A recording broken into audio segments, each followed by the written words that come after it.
เขตข้ามงดงามน่าดูทั้งมวลล้วนมีเป็นคู่ชิดชูเชยชมรมรื่นแต่ฉันดวงใจผูกพันไฟฝันทุกคืนเฝ้าร้องเคียงครองคู่ชื่นให้รื่นเริงใจโลกนั้นดังเมืองสวรรค์เทวันสร้างไว้คิดดูเป็นคู่ทุกสิ่งล้วนมีรักจริงยิ่งใหญ่อันธรรมชาติใสใช้แรงความรักความใคร่ยอมชีวิตให้ยืนยง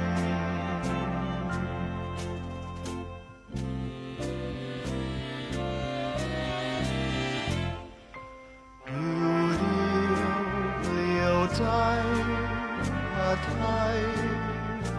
ฝัน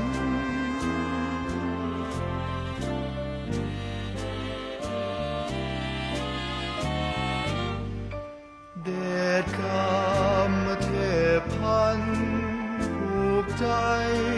ให้หลงแม้เคยทำคุณบุญส่งฟ้า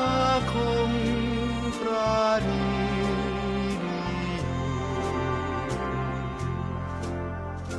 โปรดจงประทานความเอ็นดูให้มียอดชูเป็นคู่ชูใจจว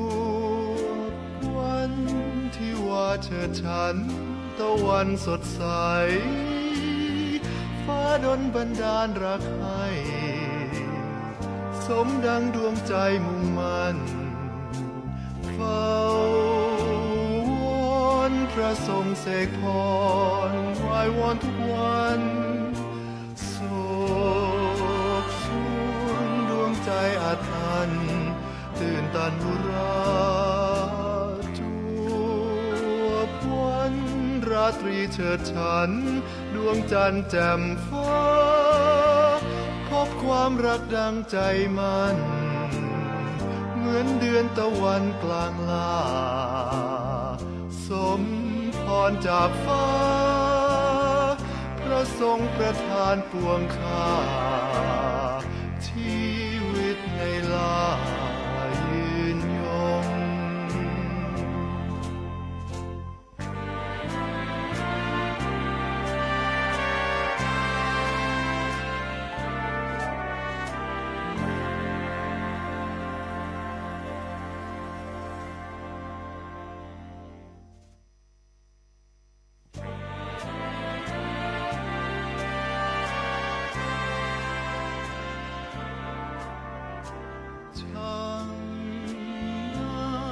ทัดทิวเขตข้ามงดงามน่าดูสวัสดีค่ะคุณผู้ฟังคะต้อนรับคุณผู้ฟังเข้าสู่รายการคุณของแผ่นดินทางสถานีวิทยุกระจายเสียงแห่งประเทศไทยจังหวัดเชียงใหม่ค่ะเช้าวันนี้เราเจอกันเช้าวันจันทร์ที่23เดือนกันยายนพุทธศักราช2567รายการคุณของแผ่นดินพบกันเป็นประจำทุกวันจันทร์ของสัปดาห์ค่ะ1เดือนเราก็จะเจอกันประมาณ 4-5 ครั้งนะคะดิฉันระดารัตน์เลิศลักษณาวัฒน์สุกิจประเสริฐทำหน้าที่ดำเนินรายการสำหรับวันนี้ก็จะมีข้อมูลข่าวสารรวมไปถึงสารคดีพิเศษที่นำมาฝากคุณผู้ฟังเรื่องราวข่าวสารในวันนี้มีหลายๆเรื่องค่ะที่น่าสนใจโดยเฉพาะเรื่องของการให้ความช่วยเหลือผู้ประสบภัยพระบาทสมเด็จพระเจ้าอยู่หัวและสมเด็จพระนางเจ้าพระบรมราชินีพระองค์ท่านได้พระราชทานเครื่องฉีดน้ำพระราชทานเพื่อช่วยเหลือผู้ประสบภัยในพื้นที่ต่างๆโดยเฉพาะที่จังหวัดเชียงรายค่ะเดี๋ยวรายละเอียดเป็นอย่างไรในช่วงหน้ามาติดตามค่ะ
แวะ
กลับเข้าสู่รายการภูมิของแผ่นดินค่ะ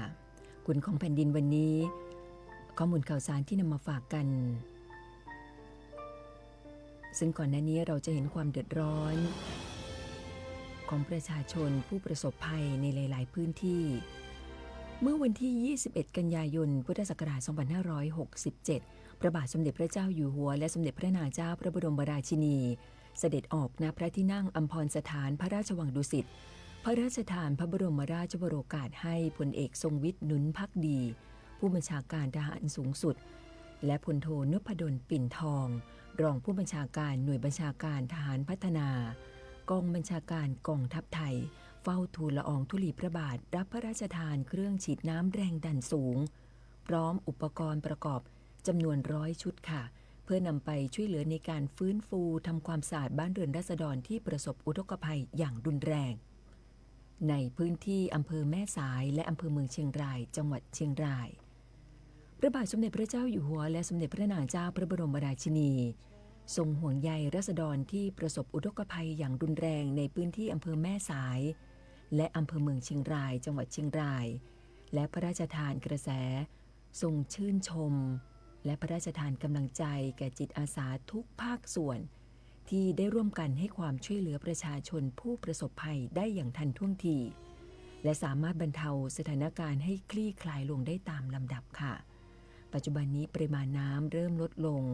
ประชาชนกลับเข้าพื้นที่เพื่อฟื้นฟูบ้านเรือนแล้วก็ทำความสะอาด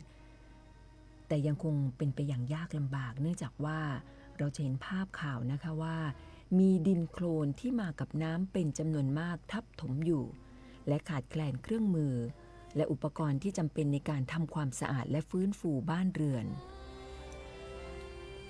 ในการนี้ทรงพระกรุณาโปรดเกล้าโปรดกระหม่อมพระราชทานเครื่องฉีดน้ำแรงดันสูง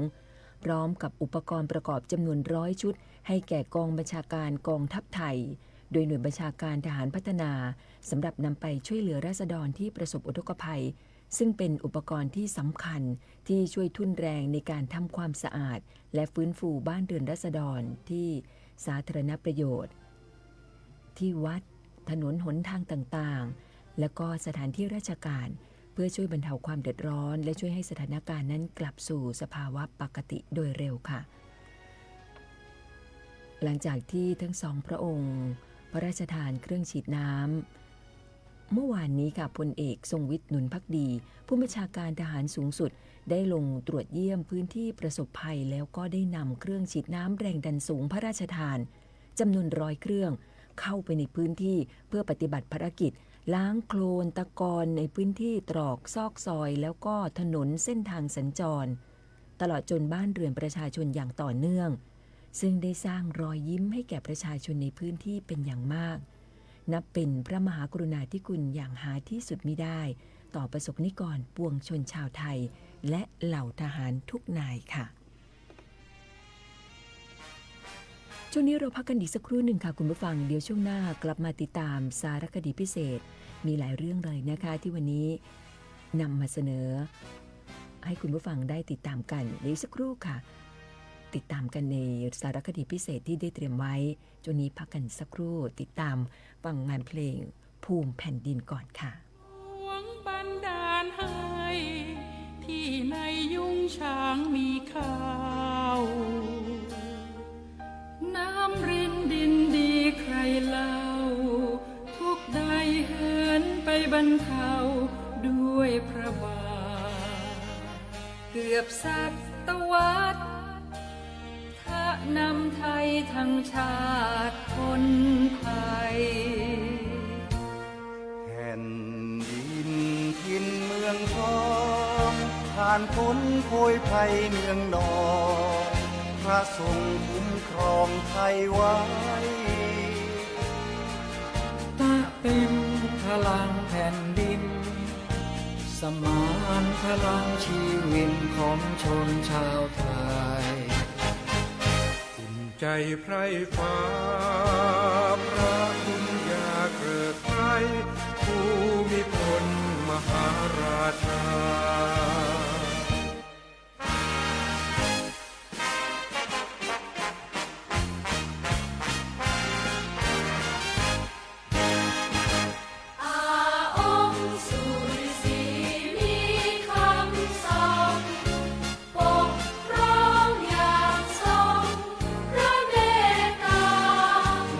พ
ภูมิไทย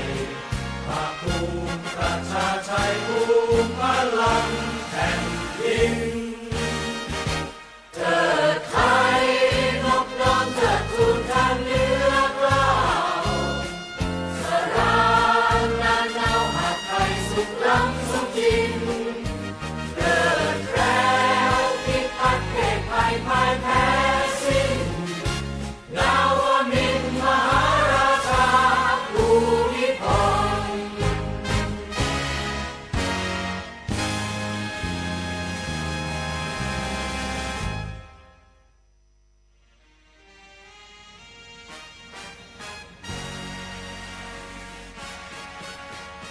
กลับสู่รายการคุณของแผ่นดินค่ะคุณผู้ฟังคะยังคงมีข้อมูลข่าวสารที่นำมาเสนอให้คุณผู้ฟังได้ติดตามรับฟังกันโดยเฉพาะการให้ความช่วยเหลือสำหรับผู้ประสบภัยพระบาทสมเด็จพระเจ้าอยู่หัวทรงรับมูลนิธิไว้ในพระบรมชูปถัมภ์และทรงดำรงตำแหน่งองค์พระราชูปถัมภกแห่งมูลนิธิราชประชานุเคราะห์ทรงมีพระราชประสงค์ที่จะสืบสานรักษาและต่อยอดพระราชปณิธานของพระบาทสมเด็จพระบรมชนกาธิเบศรมหาภูมิพลอดุลยเดชมหาราชบรมนาถบพิตรในการช่วยเหลือผู้ประสบภัยทรงห่วงใยทุกยากของราษฎรเป็นอันดับแรกได้พระราชทานแนวทางในการปฏิบัติเพื่อช่วยเหลือประชาชนที่ประสบภัยให้เป็นระบบรวดเร็วและไม่ซ้ำซ้อนโดยทรงพระกรุณาโปรดเกล้าโปรดกระหม่อมให้องคมนตรีผู้แทนพระองค์ร่วมกับมูลนิธิราชประชานุเคราะห์นำสิ่งของพระราชทานเครื่องอุปโภคบริโภคมอบแก่ราษฎรผู้ประสบภัยอีกทั้งได้รับการสนับสนุนความร่วมมือจากส่วนราชการต่างๆให้สามารถเข้าไปช่วยเหลือประชาชนอย่างเข้าถึงและทรงห่วงใยผู้เสียชีวิตจากภัยพิบัติโดยพระราชทานทุนการศึกษาเพื่อเป็นขวัญและก็กำลังใจและเยียวยาผู้ได้รับความสูญเสียนับเป็นพระมหากรุณาธิคุณอย่างหาที่สุดมิได้มูลนิธิราชประชานุเคราะห์ได้ดำเนินการช่วยเหลือประชาชนที่ประสบภัยธรรมชาติและภัยพิบัติต่างๆได้ปรับปรุงวัตถุประสงค์ของมูลนิธิให้สอดคล้องกับสถานการณ์และพระราชดำริของพระบรมราชูปถัมภกตลอดมาจนถึงปัจจุบันค่ะโดยช่วยเหลือราษฎรผู้ประสบอุทกภัยตั้งแต่วันที่ 1 กันยายน 2567 ถึงวันที่ 16 กันยายน 2567 มูลนิธิราชประชานุเคราะห์ได้มอบถุงยังชีพพระราชทานเพื่อช่วยเหลือราษฎรที่ประสบอุทกภัยในพื้นที่จังหวัดสุโขทัยพิษณุโลกเชียงรายเชียงใหม่เลยและจังหวัดตากรวม 6 จังหวัดจำนวน 12,755 ครัวเรือนผู้ประสบภัย 51,020 คนค่ะและสำหรับในช่วงเวลาของรายการคุณของแผ่นดินในช่วงนี้ขอนำเสนอสารคดีพิเศษสารคดี6รอบพระชนมพรรษาอาณาราษฎร์ร่มเย็นตอนโครงการ72ล้านต้นพลิกฟื้นผืนป่าเฉลิมพระเกียรติขอเชิญติดตามรับฟังค่ะ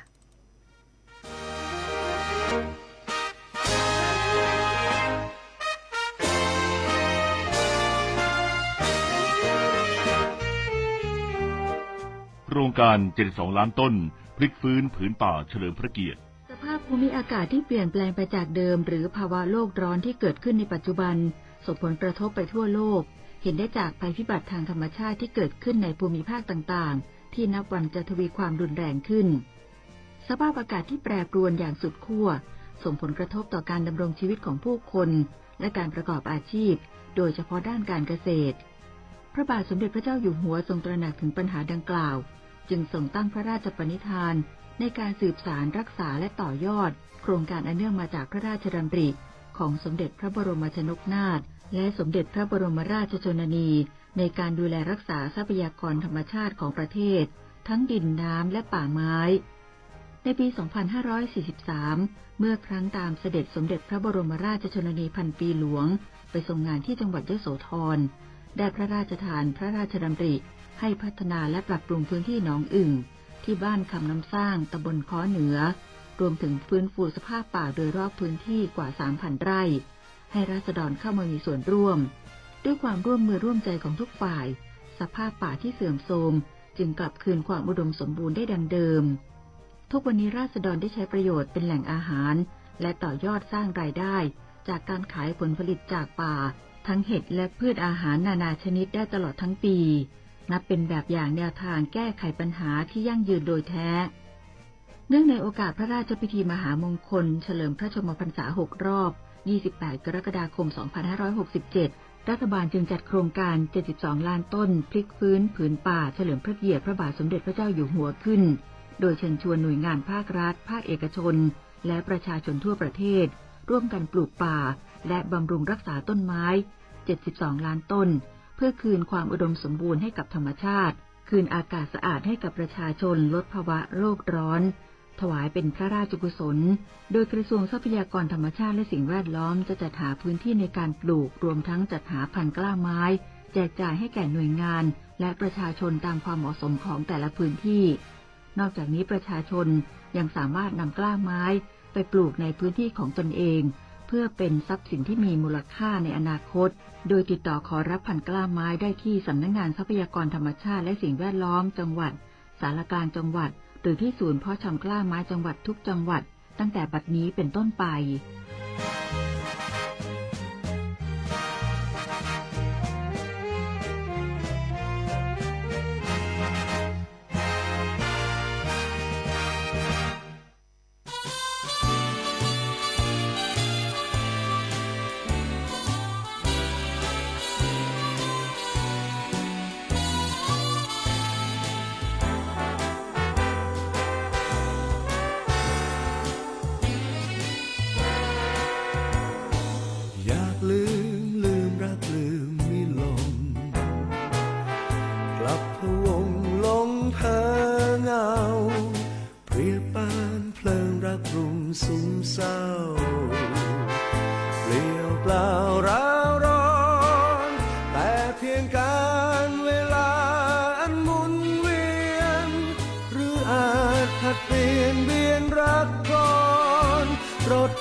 ยามท้องฟ้าเลือนยังหวังเชยชิดกันฉันเพื่อติดเตือนตรึงใจสุดประพันธ์บรรเลงให้ครบครันหวังอาจจะผ่านเวียนพันไปรักนั้นจะหนาวแน่นแฟ้นในดวงใจนิรันดร์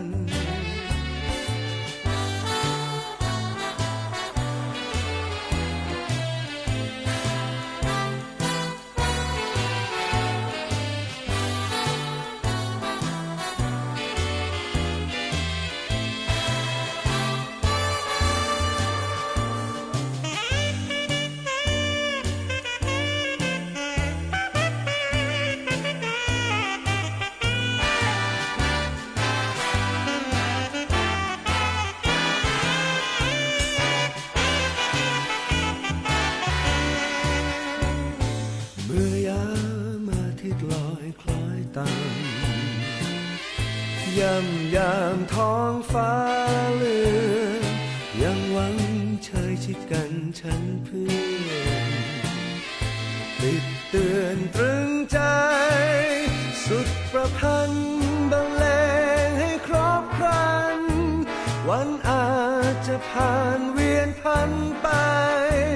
รักนั้นจะหนาวแน่นแฟ้นในดวงใจ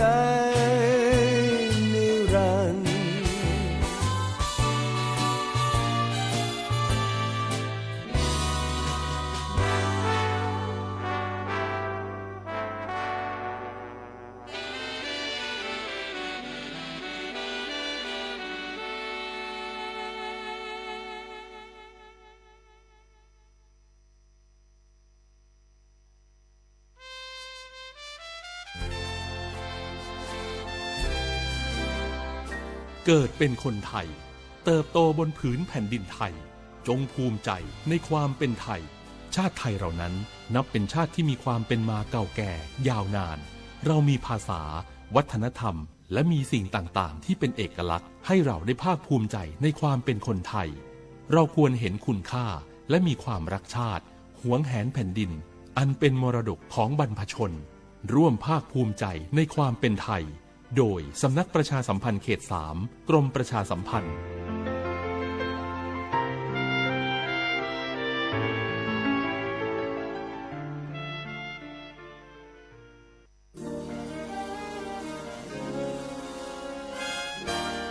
เสียงจากพระสงฆ์นิกรชาวเชียงใหม่ถวายพระพรพระบาทสมเด็จพระเจ้าอยู่หัวเนื่องในโอกาสพระราชพิธีมหามงคลเฉลิมพระชนมพรรษา6 รอบ 28 กรกฎาคม 2567 ขอให้พระองค์มีสุขภาพแข็งแรงอายุยืนนานค่ะ ขอพระองค์ทรงพระเจริญ ในวาระครบรอบในวันเกิดของท่านขอให้ท่านจงประสบแต่ความสุขความสำเร็จเป็นร่มโพล่มใจของประชาราษฎร์ทุกท่านนะคะ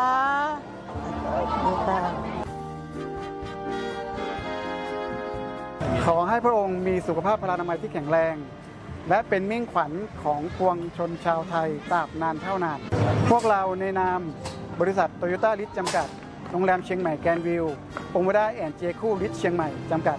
ขอให้พระองค์ทรงพระเจริญ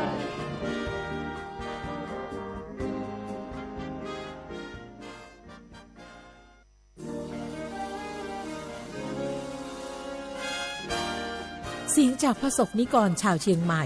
ถวายพระพรพระบาทสมเด็จพระเจ้าอยู่หัวเนื่องในโอกาสพระราชพิธีมหามงคลเฉลิมพระชนมพรรษา6 รอบ 28 กรกฎาคม 2567 ในนามของข้าราชการสำนักงานกระทรวงการพัฒนาสังคมและความมั่นคงของมนุษย์จังหวัดเชียงใหม่ขออาราธนาคุณพระศรีรัตนตรัยขอให้พระองค์ท่านจงทรงมีสุขภาพแข็งแรงสมบูรณ์อยู่เป็นร่มโพล่มไทรของปวงข้าพระพุทธเจ้าตลอดไปด้วยเกล้าด้วยกระหม่อมขอเดชะในนามมูลนิธิในจังหวัดเชียงใหม่ขออำนวยอวยพรให้พระองค์ทรงมีพลานามัยที่สมบูรณ์แข็งแรงและอยู่เป็นร่มโพร่มไทรให้แก่ประชาชนและเหล่าทุกคนในประเทศไทยตราบนานเท่านานค่ะ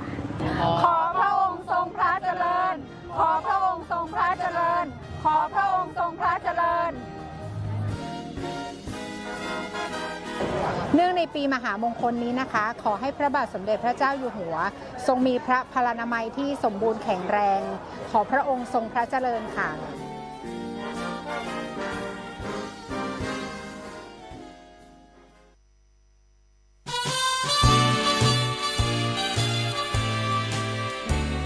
กลับเข้าสู่รายการคุณของแผ่นดินค่ะคุณผู้ฟังคะสำหรับในปีนี้จะมีพระราชพิธีที่ยิ่งใหญ่ที่เรียกว่าประสบนิกรชาวไทยต่างรอคอยนั่นคือพระราชพิธีเสด็จพระราชดำเนินถวายผ้าพระกฐินโดยขบวนพยุหญาตราทางชลมารซึ่งเมื่อสัปดาห์ที่ผ่านมาท่านนายกรัฐมนตรีนางสาวแพทองธารชินวัตรและคณะได้ไปตรวจเยี่ยมการเตรียมความพร้อมการจัดขบวนพยุหญาตราทางชลมาร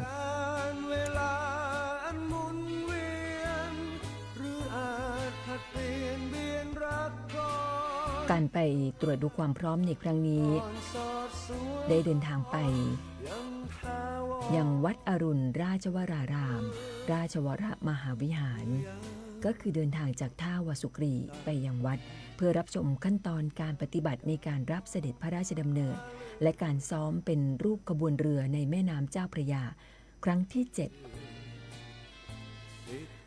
ตลอดระยะเวลาที่ผ่านมานับตั้งแต่ได้มีการเริ่มฝึกซ้อมเป็นรูปขบวนเรือในแม่น้ำเจ้าพระยากองทัพเรือได้เปิดให้ประชาชนเข้าชมการซ้อมพายเรืออย่างใกล้ชิดที่บริเวณสะพานพระราม 8พื้นที่อู่ทหารเรือธนบุรีกรมอู่ทหารเรือและอาคารราชนาวิกสภา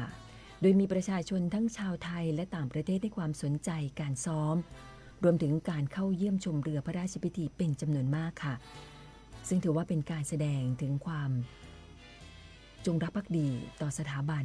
และส่งเสริมการท่องเที่ยวของประเทศนอกจากนั้นการเยี่ยมชมของประชาชนในการฝึกซ้อมที่ผ่านมา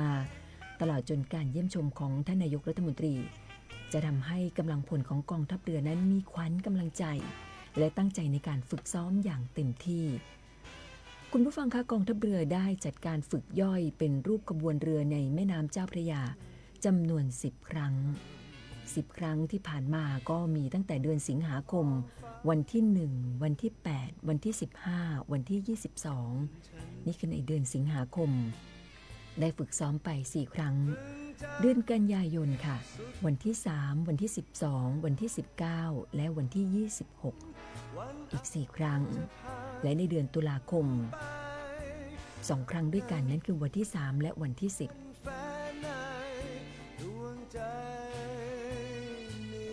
สัปดาห์ที่ผ่านมาเป็นการซ้อมย่อยครั้งที่7และการซ้อมใหญ่อีกจำนวน2 ครั้งในวันที่15และ22ตุลาคมก็ใกล้เข้ามาแล้วนะคะซึ่งพระราชพิธีกำหนดจัดขึ้นในวันที่27ตุลาคมพุทธศักราช2567เพื่อเป็นการเตรียมความพร้อมของกำลังพลฝีพายและทุกภาคส่วน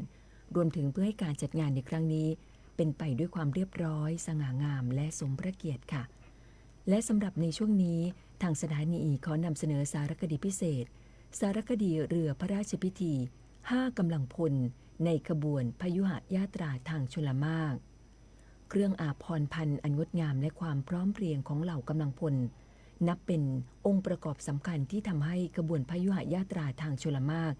ที่กำลังญาตราไปในลำน้ำยิ่งสง่างามสมพระเกียรติ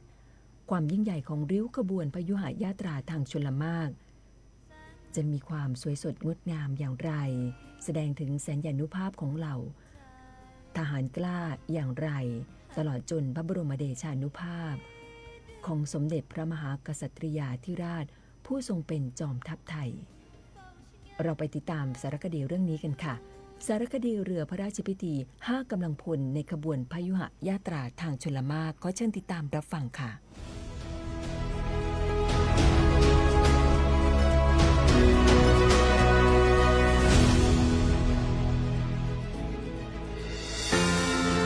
เครื่องอาภรณ์พันอันงดงามและความพร้อมเพรียงของเหล่ากำลังพลตามแบบโบราณราชประเพณี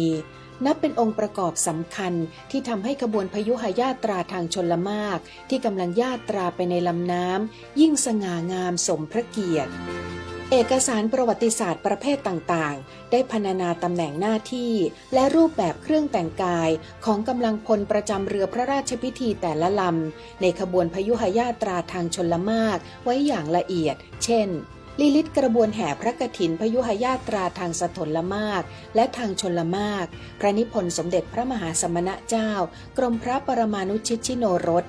รวมถึงพระราชพงศาวดารกรุงรัตนโกสินทร์ฉบับเจ้าพระยาธิภากรวงศ์มหาโกษาธิบดีขำบุญนาคกล่าวถึงการเสด็จพระราชดำเนินเลียบพระนครโดยขบวนพยุหญาตราทางชลมารในพระราชพิธีบรมราชาภิเษกพระบาทสมเด็จพระจอมเกล้าเจ้าอยู่หัวพระสยามเทวมหามกุฏวิทยมหาราช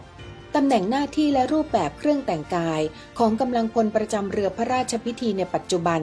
จำแนกไปตามประเภทเรือในริ้วขบวนพยุหญาตราทางชลมารคือกำลังพลประจำเรือพระที่นั่งและกำลังพลประจำเรือเหล่าแสนยากรกำลังพลประจำเรือพระที่นั่งประกอบด้วยนายเรือหมวกทรงประพาสโหมดเทศยอดเกี้ยวเสื้อโหมดเทศสีฟ้าผ้าม่วงเชิงเข็มขัดผู้ไหมแดงและสายกระบี่แถบทองเล็กนายท้ายหมวกทรงประพาสโหมดเทศยอดเกี้ยวเสื้อโหมดเทศสีเขียวผ้าเกี้ยวลายรัดประคตโหมดเทศฝีพายหมวกทรงประพาสกำมะหยี่สีแดงคลิปลูกไม้ใบข้าวเสื้อสักหลาดแดงติดแถบลูกไม้ใบข้าวกางเกงรูเซียรัดประคตโหมดเทศสะพายดาบกำมะลอคนธงท้ายหมวกทรงประพาสโหมดเทศยอดจุกเสื้ออัตลักษณ์สีแดงผ้าเกี้ยวลายรัดประคตโหมดเทศ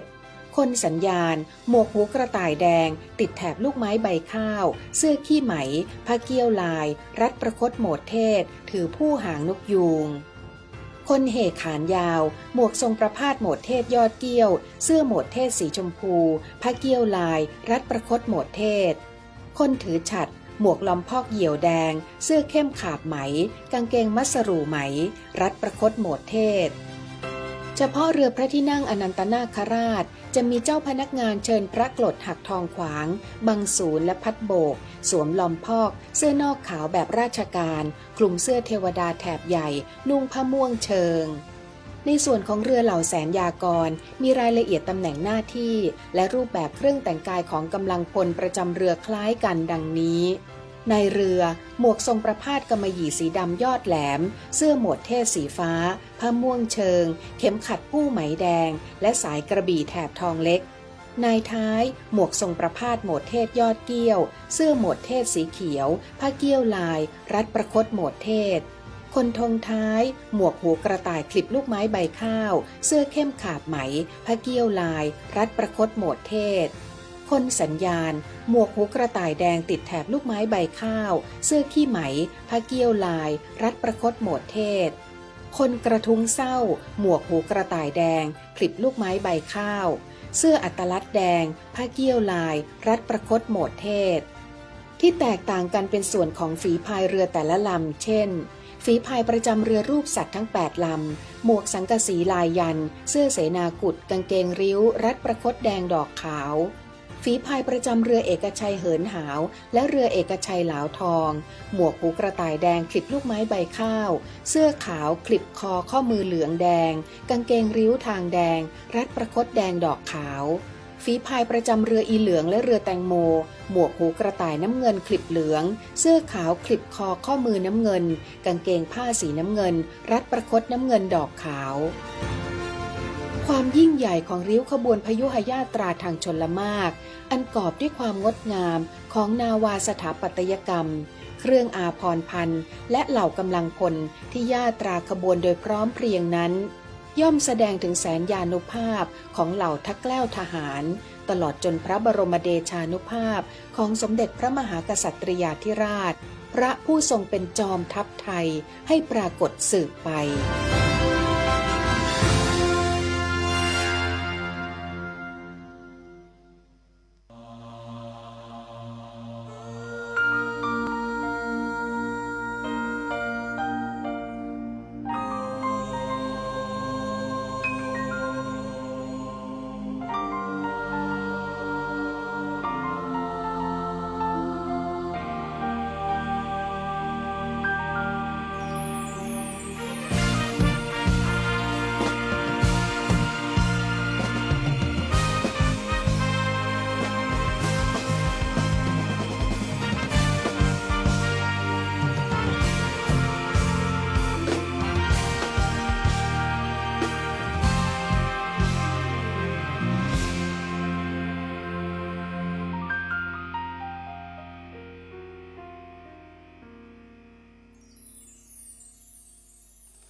พระบารมีพระบริบาลคุ้มครองพี่น้องประชาสุขใจทุกถิ่นใกล้ไกลสุดเขตแคว้นไทยร่มเย็นเพราะพระองค์พระกรุณาทรงพระเมตตาเสียสละแม้เหนื่อยยากเท่าไรฟื้นแผ่นดินร้อนให้ร่มเย็นสดใสเพื่อพวกเราทุกคนลูกจึงขอน้อมเกล้าน้อมกระหม่อมใต้ฝ่าละอองธุลีพระบาทจะตอบแทนรักด้วยภักดีจะเป็นคนดีด้วยหัวใจจะดูแลบ้านนี้ให้สวยสดใสตอบแทนพระกรุณาที่มีอย่างท่วมท้นร้อยดวงใจพ้องพี่น้องไทยให้ธงไตรรงค์นี้คงอยู่บุญของแผ่นดินนี้ที่มีพระองค์คุ้มภัยเปรียบดัง หัวใจของแผ่นดิน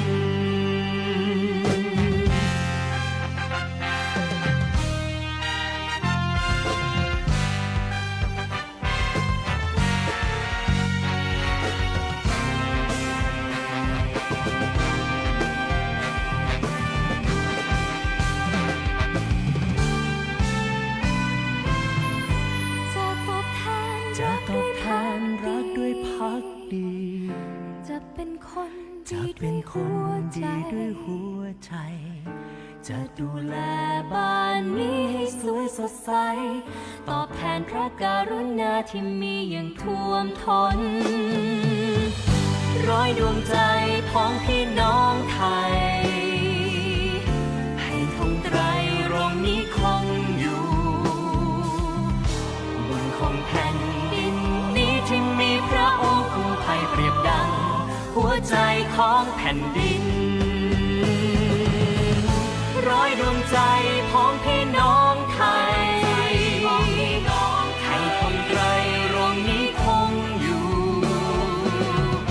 บนของแผ่นดินนี้ที่มีพระองค์คุ้มภัยเปรียบดังหัวใจของแผ่นดิน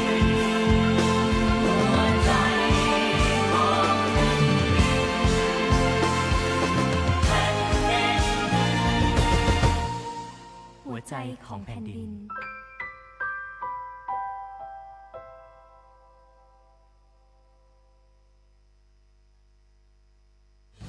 ร้อยดวงใจพ้องพี่น้องไทย ให้ธงไตรรงค์นี้คงอยู่บนของแผ่นดินนี้ที่มีพระองค์คุ้มภัยเปรียบดังหัวใจของแผ่นดินร้อยดวงใจพ้องพี่น้องไทยให้ธงไตรรงค์นี้คงอยู่บนของแผ่นดินนี้ที่มีพระองค์คุ้มภัยเปรียบดังหัวใจของแผ่นดินหัวใจของแผ่นดิน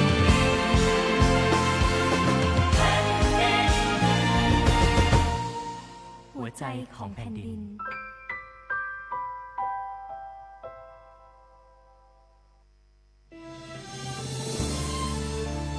เข้าสู่ช่วงท้ายของรายการคุณของแผ่นดินค่ะคุณผู้ฟังสามารถติดตามข้อมูลข่าวสารรวมไปถึงสารคดีพิเศษได้เป็นประจำทุกวันจันทร์ของสัปดาห์และในวันนี้ดิฉันและดารัตน์เลิศลัคนาวัฒน์สุกิประเสริฐลาคุณผู้ฟังไปก่อนนะคะเราพบกัน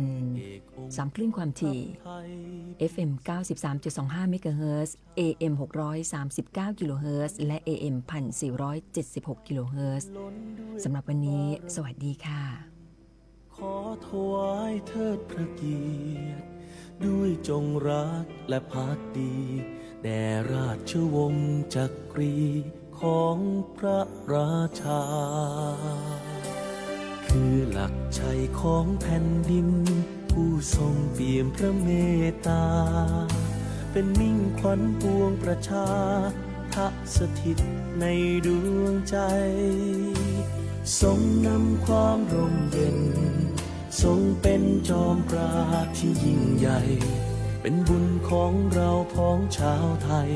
ทั้งแผ่นดินคือในหลวง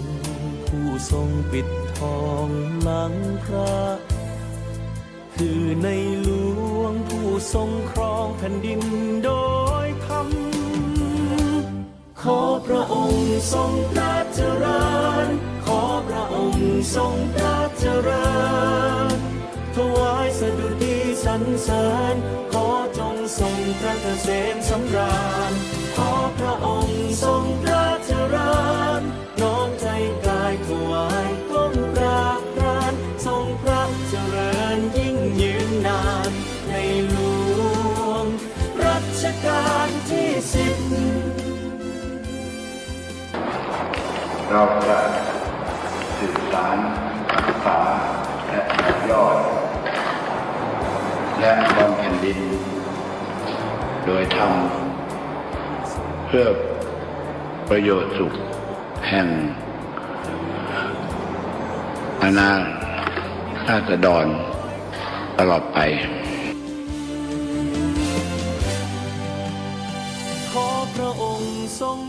เจริญขอพระองค์ทรงพระเจริญถวายสดุดีสรรเสริญขอจงทรงพระเกษมสำราญขอพระองค์ทรงพระเจริญน้อมใจกายถวายก้มกราบกรานทรงพระเจริญยิ่งยืนนานในหลวงรัชกาลที่10ขอพระองค์ทรงพระเจริญขอพระองค์ทรงพระเจริญถวายสดุดีสรรเสริญขอจงทรงพระเกษมสำราญขอพระองค์ทรงพระเจริญน้อมใจกายถวายก้มกราบกรานทรงพระเจริญยิ่งยืนนานในหลวงรัชกาลที่10ทรงพระเจริญทรงพระเจริญทรงพระเจริญ